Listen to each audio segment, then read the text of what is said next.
My name is Amina, and I want to share with you the story of how God changed my life completely. I grew up in a small town in northern Nigeria where my father was a respected religious leader in our mosque. As the eldest daughter, I was expected to be perfect in everything. My mother would wake me up very early every day to pray and memorize verses from the Quran. I loved the feeling of being special, of knowing that I was different from other girls my age who were still sleeping while I was already talking to God. My father would pat my head proudly when I recited long passages perfectly, and his smile was everything to me. I believed with all my heart that our way was the only right way to live. Everything was clear and simple. There were rules to follow, prayers to say, and a straight path to walk. I never questioned anything because I trusted my parents completely. They taught me that we were the chosen people, and I felt safe and important being part of something so special. Our days were filled with religious studies, helping my mother with housework, and learning how to be a good Muslim woman. I wore my hijab proudly and looked forward to the day when I would be old enough to teach other young girls just like my mother taught me. Life felt ordered and peaceful, like everything had its perfect place. When I turned 16, my father decided to send me to a better school in the city of Ilorin. He wanted me to get a good education so I could teach other Muslim girls when I grew up. My mother was worried about me going to a place where there were Christians and other people who didn't believe like us, but my father said education was important for defending our faith. The city was loud and confusing compared to our quiet town. There were churches with crosses on top, and I could hear different kinds of singing and music that sounded nothing like our prayers. At first, I was scared and tried to stay away from anyone who wasn't Muslim. I found a small mosque near my school and went there every day to feel close to home. But at school, I met a girl named Grace who was always kind to me. She helped me with my studies and shared her lunch when I can't afford because truly I have experienced insufficient supplies due to my background. Grace was a Christian, but she never tried to argue with me about religion. Instead, she just showed me love and friendship in ways that surprised me. When other students made fun of my hijab, Grace stood up for me and told them to stop. One day, Grace invited me to join a study group at her house. I was nervous because I had never been inside a Christian home before. But when I got there, her family welcomed me with such warmth and respect. They didn't try to change me or make me uncomfortable. They just treated me like I was their own daughter. This confused me because I had been taught that Christians were our enemies, but these people seemed to love God just as much as we did. Grace's grandmother was an old woman who had lived through many difficult times. She would sometimes tell us stories about how God had protected her family during wars and famines. What struck me most was how she talked about God's love like it was something she could actually feel, not just something she believed in her mind. One afternoon, while we were studying together, Grace's little brother asked me about my prayers. I explained how we prayed 5 times a day and all the rules we had to follow. Then he asked me something that later changed everything. He said he had heard that Jesus died on a cross for people's sins, and he wanted to know what I thought about that. I felt angry and upset because in my religion, we learned that Jesus was a good prophet but that he never died on a cross. God would never let such a terrible thing happen to one of his chosen messengers. I told the little boy that this story was wrong and that Christians had changed the real story to confuse people. But that night, I couldn't sleep. The image of someone dying to save other people kept coming back to my mind. It seemed so strange and yet so beautiful at the same time. Why would anyone choose to suffer for people who didn't even know them? I tried to push these thoughts away, but they kept growing stronger every day. I started to wonder if there were things about God that I didn't understand yet. I decided I needed to prove to myself that my beliefs were right and that the Christian story was wrong. I began reading everything I could find about both religions. I wanted to politely show Grace and her family that they were mistaken, and I wanted to feel confident in my faith again. Late at night, when my roommate was sleeping, I would study Christian books and compare them with what I had learned from the Quran. I wrote down all my questions and arguments, planning to defeat any Christian who tried to challenge my beliefs. But the more I read, the more confused I became. The Christian story of Jesus dying on the cross began to make sense to me in a way that frightened me. If God really loved people that much, wouldn't he do anything to save them from punishment? And if Jesus really was God's son, wouldn't that mean his sacrifice was the most powerful thing that ever happened? I started having dreams about a man with kind eyes reaching out his hand to me. In these dreams, I felt safer and more loved than I had ever felt in my whole life. But when I woke up, I felt guilty and scared. Was I betraying my family?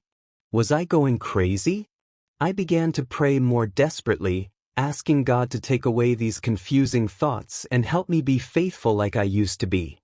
I thought of sharing with my father or any of my relatives, but afraid of what may possibly follow.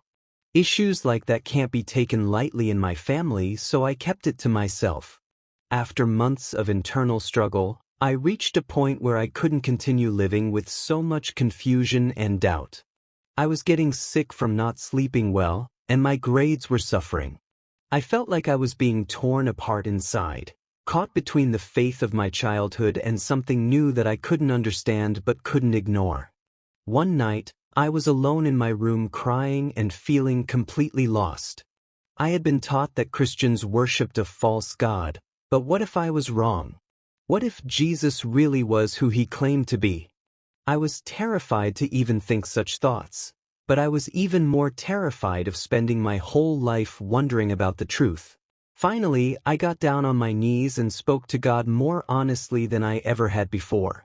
I told him I was confused and scared, but I needed to know the truth. Then, with my heart pounding so hard I could barely speak, I whispered a prayer to Jesus. I asked him that if he was real, if the stories about him were true, would he please show me somehow? I didn't expect anything to happen, but suddenly I felt a peace that I had never experienced before. It was like someone had wrapped me in the warmest, safest blanket and told me that everything was going to be okay. I felt completely loved and accepted, not because of anything I had done, but just because of who I was. In that moment, I knew without any doubt that Jesus was real and that he loved me more than I could ever imagine. For several days after that night, I felt like I was walking on air. Everything looked brighter and more beautiful than before. I had found the truth I had been searching for, and it filled me with joy.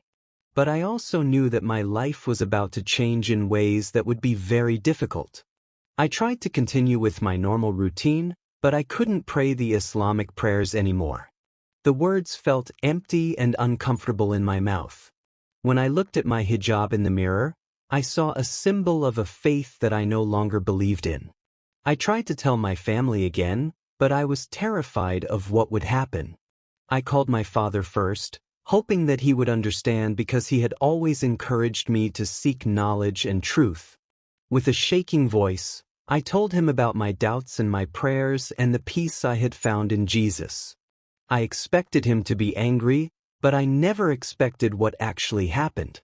The silence on the phone seemed to last forever. When he finally spoke, his voice was cold and hard like I had never heard before.